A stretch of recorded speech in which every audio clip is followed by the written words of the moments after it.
Commander Jack Stone stood on the bridge of the UES Vengeance, his eyes fixed on the main screen. Alien ships surrounded Earth's defense perimeter, their strange shapes unlike anything humans had built.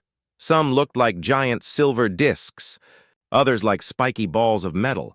All of them were armed. "Status report," Jack said, his voice steady despite the tension filling the room.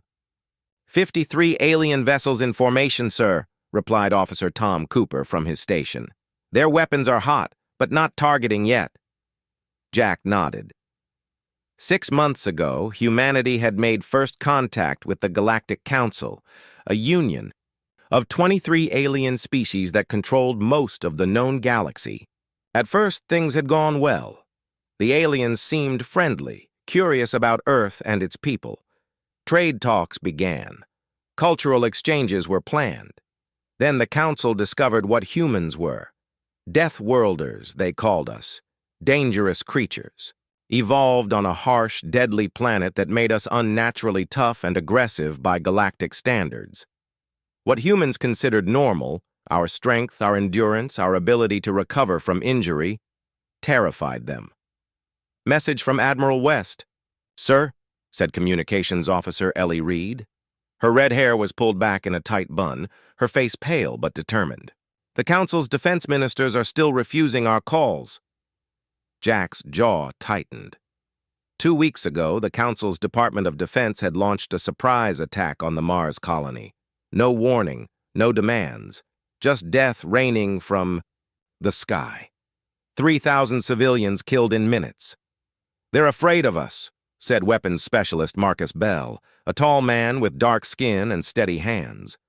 "So they tried to hurt us before we could hurt them.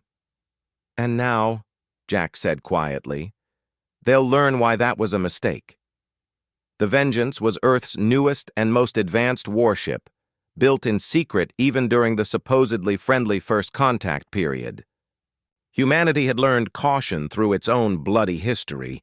The ship carried weapons and defenses beyond anything Earth had ever deployed. Jack turned to face his crew, 20 of Earth's best, chosen not just for skill, but for judgment. Because this mission wasn't just about revenge. "The Council thinks they know what humans are," he said. "They think we're dangerous animals. Today, we start teaching them what we really are." "Approaching jump point, Commander," said Navigator Alan Ford. "Stealth systems functioning at 100%. Jack checked the tactical display. The alien blockade was focused on Earth's main routes to the stars. They didn't know about the experimental jump drive. The Vengeance carried technology that let the ship create its own path through space. No need for established lanes. "Final mission briefing," Jack announced. The bridge crew turned to face him. The attack on Mars wasn't a decision made by the entire Council. Intelligence points to a faction within their Department of Defense, led by Director Vask. Jack brought up an image on the main screen. A tall, thin alien with gray skin and 4 arms. Its face had no nose, just breathing slits, and 6 eyes arranged in a circle. Vask pushed for the attack, convinced the other defense ministers that humans were too dangerous to be allowed to develop further. "Our mission is to find Vask, gather proof of who ordered the Mars attack, and bring them to justice. And if they resist?" asked Marcus, his hand resting near his weapons console. Jack's eyes grew cold. "Then we show them exactly how dangerous humans can be when provoked." Ellie spoke up. "The Council doesn't understand us. They evolved on safe worlds with few predators. Most of them never had to fight to survive. Their history doesn't have the wars, the struggles that shaped us. Which is why we need to be careful," Jack added. "We're not going to prove them right by behaving like mindless killers. We are not animals. We are humans. We fight when we have to. We show mercy when we can. That's what they need to learn." Tom raised his hand. "Sir, I've been working with Artemis on translating more of the Council records we captured. It seems they classified Earth as a Class 12 death world, the highest in their system." The ship's AI, Artemis, spoke through the bridge speakers. Her voice was calm and clear. Council records show only 3 other known Class 12 worlds in the galaxy. None have produced intelligent life before. We are unique in their experience. Jack nodded, which explains their fear, but fear is never an excuse for murder. The Vengeance slipped past the alien blockade using its experimental stealth technology, which bent light and energy around the ship, making it nearly impossible to detect. As Earth grew smaller behind them, Jack felt the weight of their mission. In his quarters, he looked at the pictures on his wall, his family on their farm in Texas, the graduation ceremony when he received his command, and a new one, a colony, family on Mars, all dead now because aliens decided humans were too scary to live. A knock on his door interrupted his thoughts. "Enter," he called. Ellie walked in with a tablet. "Sir, we've plotted the course to the Council's military headquarters in the Riel system. It'll take us 3 weeks at maximum safe speed." Jack took the tablet and studied the route. "Have we received any updates from Earth Command?" "Yes, sir. Earth's main fleet is preparing defensive positions around all our colonies. The President has issued a final warning to the Council. Return to peaceful talks or face war." "Will they listen?" Ellie's expression was grim. "Intercepted communication suggests the Council is divided. Some members want peace. Others are calling for a full invasion of Earth before we can spread our violent nature to the stars." Jack set down the tablet. "They attacked us based on what we are, not what we've done. They didn't bother to understand us." "No, sir." "Well, they're about to get a crash course in human nature." Jack stood and returned to the bridge, Ellie following behind. The bridge was quiet as the crew prepared for the long journey into enemy space. Outside the viewports, stars streaked by as the Vengeance accelerated to speeds no human vessel had achieved before. "Set course for the Riel system," Jack ordered. "Begin scanning for Council communication relays. I want to know everything they're saying about us." "Yes, Commander," Tom replied, his fingers dancing over his console. "Marcus, run another check on weapon systems. I want everything perfect if we need them." "Already on it, sir." Jack took his seat in the command chair, eyes forward on the stars ahead. This mission isn't just about revenge. It's about justice. It's about showing the galaxy that humans aren't what they think we are. We're not mindless predators. We're people who will defend ourselves when attacked, but we're also capable of mercy, of understanding, of peace. He paused, looking at each member of his crew. The aliens think they know what it means to face Deathworlders. They've never met humans before. Let's introduce ourselves properly. As the Vengeance accelerated, into the darkness between stars, Earth's most dangerous ship carried with it humanity's message to the galaxy. "We come in peace, but we will not suffer attacks on our people without response." 2 months into alien space, the UES Vengeance moved like a ghost between star systems. The ship's experimental stealth technology worked better than anyone had hoped, bending light and energy around its hull. To alien sensors, it was nothing but a shadow, there one moment, gone the next. Commander Jack Stone stood in the ship's observation room watching the stars. The endless black of space used to calm him. Now it felt like enemy territory. "Commander!" called a voice behind him. Jack turned to see Tom Cooper, the ship's technology expert. His eyes were bright with excitement. "Show me," Jack said, following Tom to the bridge. The main screen displayed a star system with 7 planets. One of them, the third from its sun, glowed with artificial lights. "Artemis picked up encrypted communications," Tom explained. "This is a military outpost for the Council's Department of Defense. And guess who's there right now?" the AI's calm voice answered. "Admiral Krill, one of the key planners of the Mars attack. He arrived at the station 3 days ago." Jack's eyes narrowed. Earth's intelligence network, human spies and hacked alien systems, had identified 3 main architects of the Mars massacre. Director Vask had given the order, General Trell had planned the attack, and Admiral Krill had led the ships that bombed the colony. "What's the security like?" Jack asked. Marcus Bell brought up a tactical display. 6 patrol ships, defense satellites, planetary shield. Something we can't handle. "We're not here to start a war," Jack reminded him. "We need information more than revenge." Ellie Reed joined them, her red hair now cut short for the long mission. "What's the plan, Commander? We can't exactly knock on the front door." Jack studied the display, considering their options. They could strike fast and hard, destroying the outpost. That would send a message, but it wouldn't get them closer to Vask. "Artemis," he said to the ship's AI, "what's your analysis of their patrol patterns?" A series of lines appeared on the display, showing the routes of the alien ships. "There is a gap in their coverage every 4.3 hours, Artemis replied. "It lasts for approximately 16 minutes. Jack nodded. "That's our window. We're going to slip in, capture Admiral Krill, and get out before they know what hit them." "Capture, sir?" Marcus raised an eyebrow. "Wouldn't it be easier to just take him out?" Jack turned to face his crew. "We're humans, not murderers. Krill will face justice for Mars, but proper justice, a trial, evidence, judgment. We're not here for revenge killings." "Besides," Ellie added, "a live admiral can tell." Jack finished the thought grimly. "Unless he's truly switched sides." The room fell into silence as the weight of the decision pressed down on everyone. Krill was a war criminal. No one had forgotten Mars. But he was also now their best chance at stopping something far worse. "We don't have time to debate," Jack said. "Vasquez's weapon could be operational in days.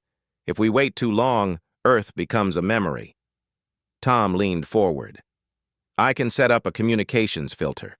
Krill's messages will route through Artemis first. If he tries anything, we'll know in seconds." "That still leaves the risk of real-time betrayal," Marcus said.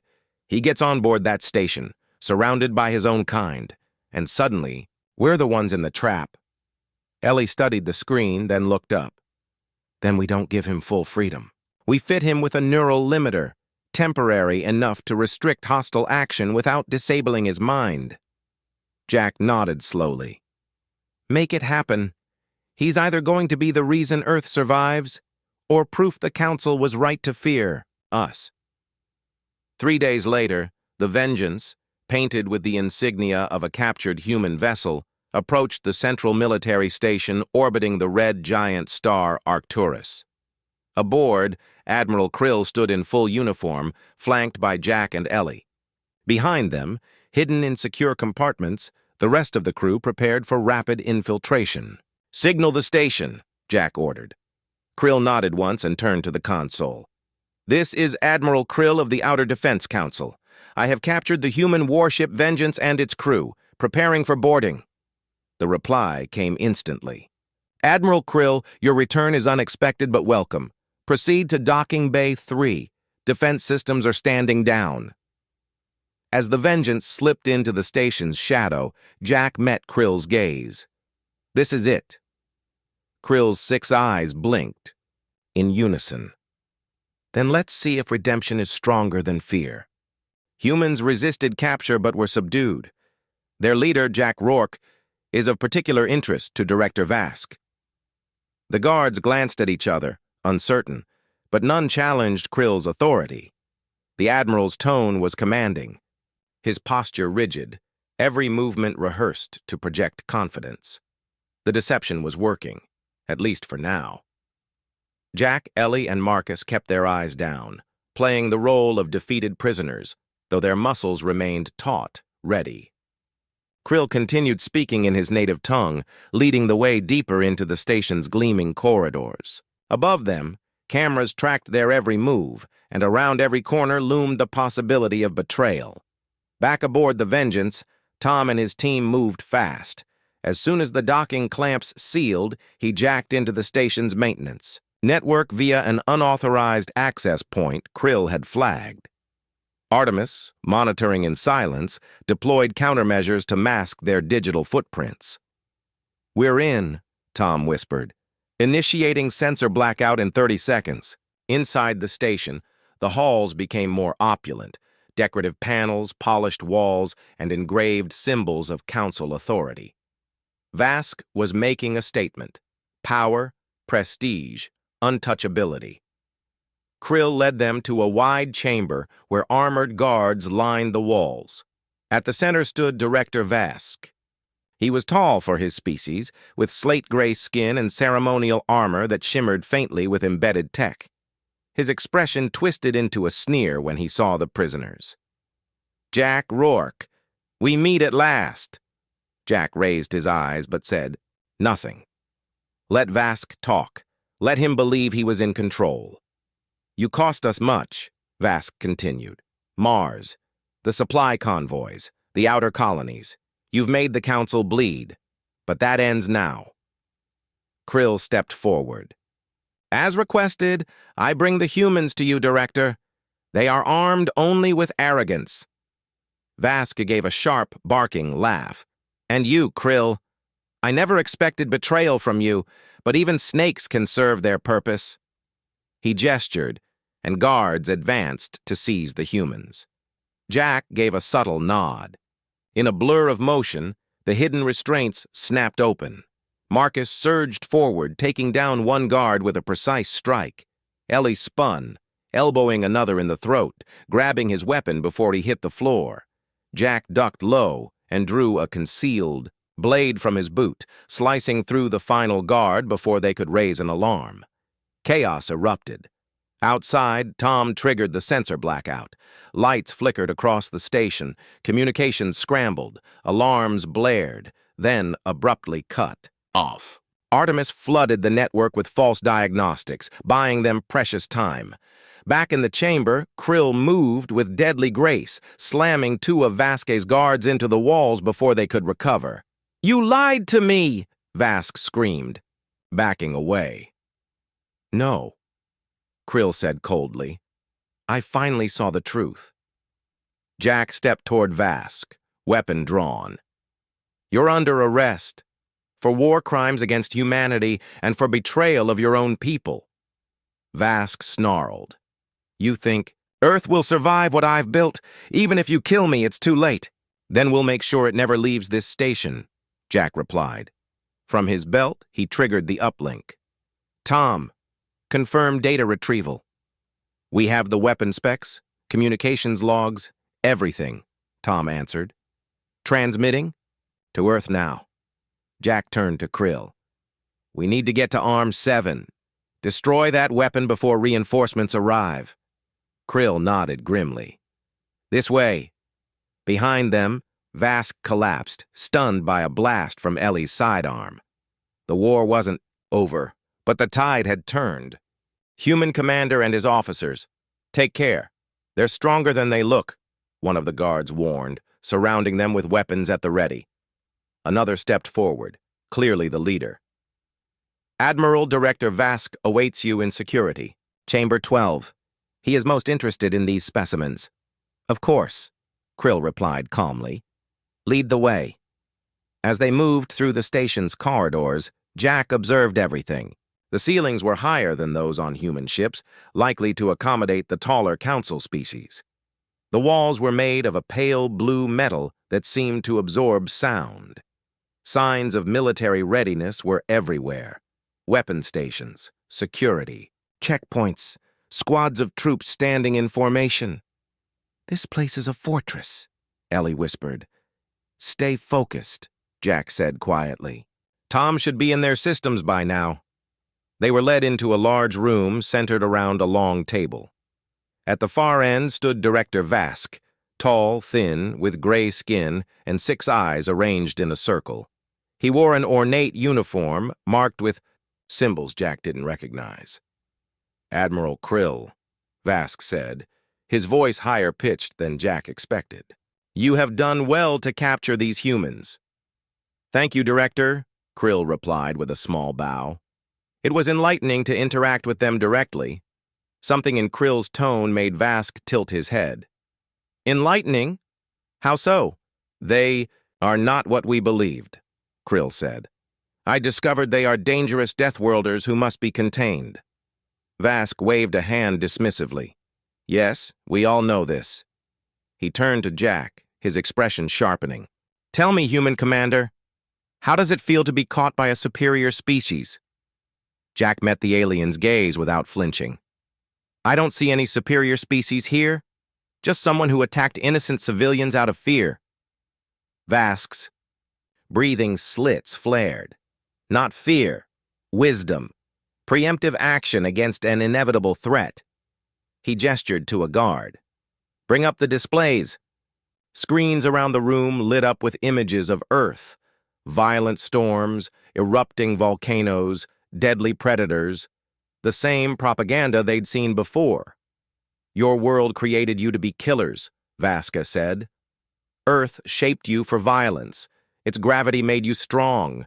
Its predators made you cunning. Its climate forced you to adapt. You are built for conquest. You know nothing about us, Jack replied calmly. You saw only what you wanted to see. I know enough, Vask said, stepping closer. Your history is drenched in war. Your entertainment glorifies conflict. Even your first contact with other species came aboard ships built for battle. Because we've learned caution, Jack said, not because we seek war. It doesn't matter now, Vask said with a dismissive wave. Soon the weapon will be ready. Earth will no longer be habitable for humans. You'll be relocated to controlled environments where your natural aggression... He stopped abruptly, staring at Krill. Admiral, your restraint system appears to be malfunctioning. Jack felt a jolt of alarm. Krill's 4 hands were free. The false restraints hung loosely from his wrists. Not malfunctioning, Krill said quietly. I removed them. He looked at Jack. Now, in one motion, Jack, Ellie, and Marcus dropped their own restraints. The guards raised their weapons but hesitated as Krill stepped beside the humans. What is this? Vask demanded, backing. Away. The truth, Krill said. These humans could have killed me when they captured my outpost. Instead, they showed justice. Mercy. Everything you claimed they lacked. Jack's communicator beeped. Tom's signal. The station's internal sensors were now offline. It's over, Vask, Jack said. We have evidence. Your lies to the Council, your plan to attack Earth, the Mars colony massacre. Vask's eyes darted between them, then toward the door. Guards, kill them all! But the guards didn't fire. The screens had changed. The terrifying images of Earth had been replaced with new footage, scenes from the Mars colony before the attack. Families, children playing, then the bombing. Captured by colony security cameras, the brutal, senseless slaughter. What is this? One of the guards asked, lowering his weapon. The truth, Jack replied. About Mars. About humans. About what Director Vask ordered done to innocent people. Vask lunged for the alarm panel, but Marcus was faster, an eruption of Deathworld honed. Speed. He intercepted the director in a blur, blocking his path. Don't, Marcus said firmly. Ellie stepped forward, addressing the guards. We didn't come here for revenge. We came for justice, to stop a weapon that would kill billions, to show the Council what really happened on Mars. The guards looked uncertain. Weapons still raised, but not firing. This is sedition, Vask shouted. They are humans, Deathworlders, dangerous predators who cannot be trusted. Yes, Jack said, stepping forward. We are Deathworlders. We evolved on a planet that challenged us at every turn. It made us strong, adaptable. Us, strong, resilient. But it also taught us the value of cooperation, of community, of protecting each other. He looked at each of the guards. You've been told only half the truth about humans. Let us show you the rest. The security chamber fell silent as the guards watched the footage of the Mars attack. Jack could see the impact it was having, the doubt in their postures, the lowering of weapons. This is human deception, Vask shouted, his breathing slits flaring in anger. These images are fabricated. They are not, Krill said firmly. I was there, Director. I led the attack fleet. I followed your orders without questioning them. The Admiral's four hands made a gesture of regret. I believed what you told us about humans, but I was wrong. One of the guards, wearing a higher-ranked uniform, stepped forward. Admiral Krill, is this true? Did we attack a civilian colony? Yes, Commander Trell, Krill replied. With no provocation, no warning. We killed thousands of innocents because Director Vask convinced us they were a threat. Vask backed away, his 6 eyes darting between the faces around him. The Council approved the operation. It was necessary to contain the Death World. Threat before it spread. The Council approved a military strike against human expansion, Krill countered. You never told them it was a civilian science colony. Jack's communicator beeped again. Tom signaled that the station's communications were now under their control. We need to move, Jack said quietly to Ellie. Tom's ready. Ellie nodded and stepped forward, addressing the alien guards. We didn't come here for revenge. We came to stop a weapon that would kill billions and to reveal the truth. Right now, my crew member is transmitting the evidence to the full Galactic Council. The Mars footage, the records of Vask's lies, and proof of the weapon he's building to attack Earth. The lead guard, Commander Trell, looked troubled. What weapon? A planet killer, Jack explained, designed to make Earth uninhabitable. Director Vask has been developing it in Arm 7 of this station. Vask lunged suddenly, pushing past a surprised guard and grabbing a weapon. He pointed it at Jack. None of you understand, he snarled. Humans are dangerous by their very nature. They evolved on a world that should have killed them. Instead, they dominated it. If we allow them into the galaxy, they will eventually dominate. Us too. Lower your weapon, Director, Trell ordered, raising his own. I am protecting the Council! Vasquez's voice rose to a screech. Everything I've done has been to protect our civilization from these predators. Jack met Vasquez's wild gaze calmly. Your fear made you the very monster you thought we were. With a cry of rage, Vasquez fired. Jack dove to the side, the energy bolt missing him by inches. Before Vask could fire again, both Trell and his guards opened fire. The Director collapsed to the floor. Secure him, Trell ordered 2 of his guards. He's still breathing. Jack picked himself up as Marcus and Ellie moved to his side. Commander, are you hurt? Ellie asked. I'm fine, Jack replied, brushing dust from his uniform. He turned to Trell. Commander, we need to reach Arm 7 immediately. Even with Vask captured, his weapon might still be activated. Trell hesitated only briefly before nodding. I will take you there myself. Admiral Krill, please come with us. Your perspective may be needed.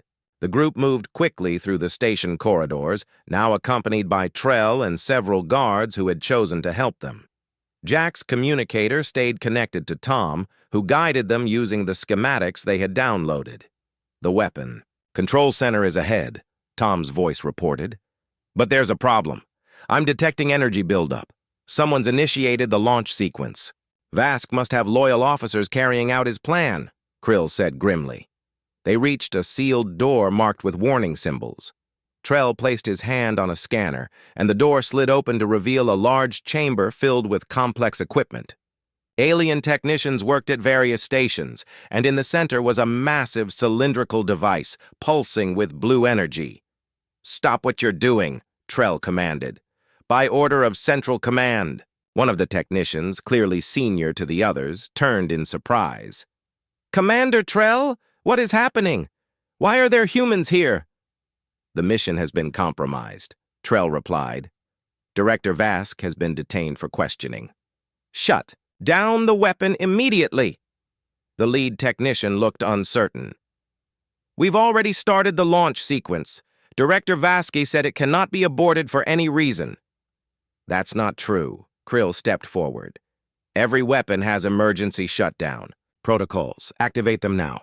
The humans have corrupted you, the technician replied, backing away. Vask warned us this might happen. Their Death World evolution gives them mental domination abilities. Jack almost laughed. We don't have mind control powers, we just showed Krill and Commander Trell the truth. The weapon will launch in 5 minutes, a computerized voice announced. Final targeting sequence initiated. Marcus looked at Jack.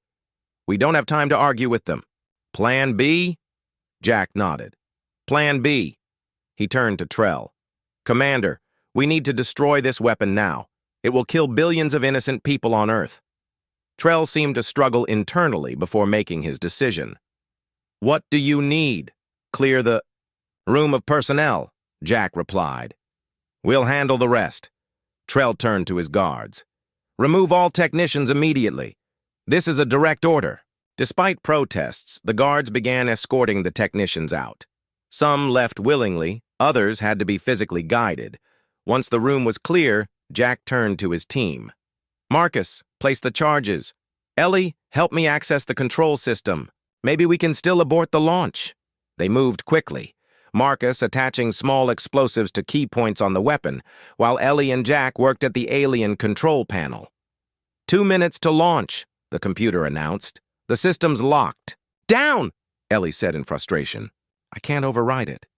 Jack turned to Krill. Admiral, any ideas? The alien moved to the controls, his 4 hands working rapidly across multiple interfaces. There's a manual override sequence, but it requires 2 authorized users. He looked at Trell. The commander hesitated only a moment before joining Krill at the controls. Together, they input a complex series of commands. Override sequence initiated, the computer announced. Administrative authorization required. It needs Vask's approval code, Krill said grimly. Which we don't have, Jack replied. He turned to Marcus. Are the charges set? Ready to blow, Marcus confirmed. But we'll have less than a minute to clear the area. 1 minute to launch. Jack made his decision. Everyone out now. We'll destroy the weapon and deal with the consequences.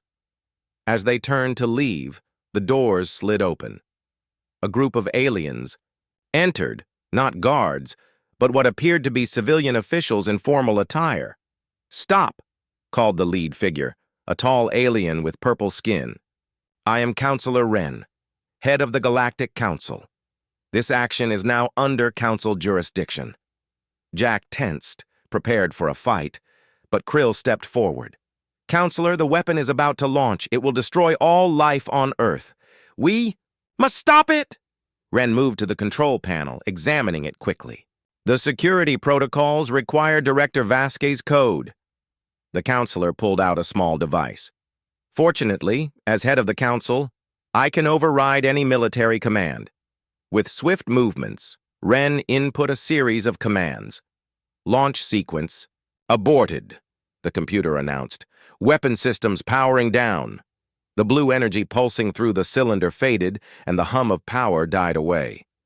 Jack released the breath he'd been holding. Thank you, Counselor. Wren turned to face him. Commander Stone, I presume? We received your transmission. The evidence about Mars, about Vaska's deception. The full council has been in emergency session for the past hour. And? Jack asked, cautiously. And we have much to discuss, Wren replied. About peace, about mutual understanding, about how terribly wrong we were about humans. 1 week later, Jack stood on the bridge of the Vengeance as it approached Earth. Behind them, 3 council ships followed, not as enemies, but as diplomatic vessels. Message from Earth Command, sir, Ellie reported. They're ready to receive the council delegation. Jack nodded. Inform them we'll be docking in 30 minutes. Admiral Krill, now serving as interim representative of the council's defense department, joined him at the viewport. Your world looks beautiful from here, the alien said. Dangerous, yes, but beautiful? Most dangerous things are, Jack replied with a small smile. The peace negotiations won't be easy, Krill warned. Many in the council still fear what humans might become. And many humans will find it hard to forgive what happened on Mars, Jack acknowledged. But we have to try.